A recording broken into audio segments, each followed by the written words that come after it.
Je vais vous raconter une histoire. Il y a quelques mois de cela, des terroristes sont venus dans un village au Burkina Faso. Ils se sont dirigés vers le camp des éleveurs Peul. Et ils ont obligé les gens à se rassembler et ils leur ont prêché l'idéologie religieuse comme d'habitude.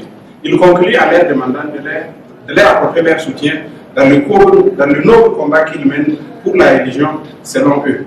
Réaction immédiate dans la foulée, certains ont dit, en tout cas, ces gens-là valent pour nous mieux que ces militaires-là. Fin de citation.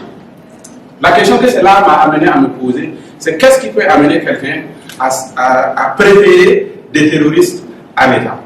Pour répondre à cette question qui est cruciale et qui est d'actualité, je me suis demandé quel type de relations certaines communautés entretenaient avec l'État, notamment les communautés pastorales. Au Burkina Faso, au moins 8% pratiquent l'élevage pastoral. Ces acteurs vivent en grande majorité dans le milieu rural. Ils sont le plus souvent hors des circuits modernes d'instruction, de formation et d'emploi.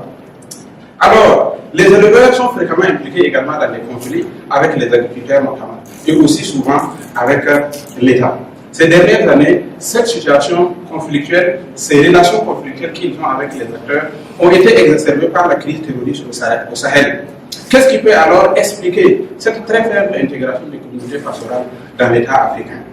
Ma recherche, ancrée dans la sociologie politique et recourant à la comparaison binaire entre le Burkina Faso et le Bénin, permet de répondre à ce double questionnement. Pour cela, je recoupe la littérature scientifique, la presse, les discours des acteurs, les rapports d'activité. J'ai aussi pensé à faire des entretiens. Et pour cela, j'ai pensé à interroger un des habitants du village qui a été visité par les terroristes pour savoir ce qu'il reprochait à l'État. Je l'ai surnommé Barry.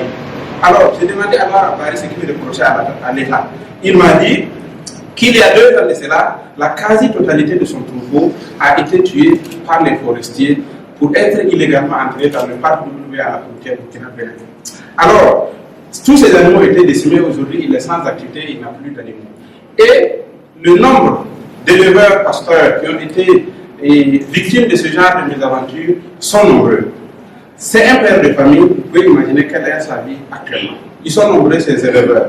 Les fouilles et les informations que j'ai déjà recueillies permettent de poser 2 hypothèses sur la cause de cette faible intégration. Premièrement, l'État rencontre des difficultés dans sa capacité à répondre aux besoins spécifiques des éleveurs, des pasteurs. Deuxièmement, l'État a failli sur le plan de l'instauration d'une justice équitable, qui est la condition nécessaire pour une coexistence pacifique des acteurs qui le composent.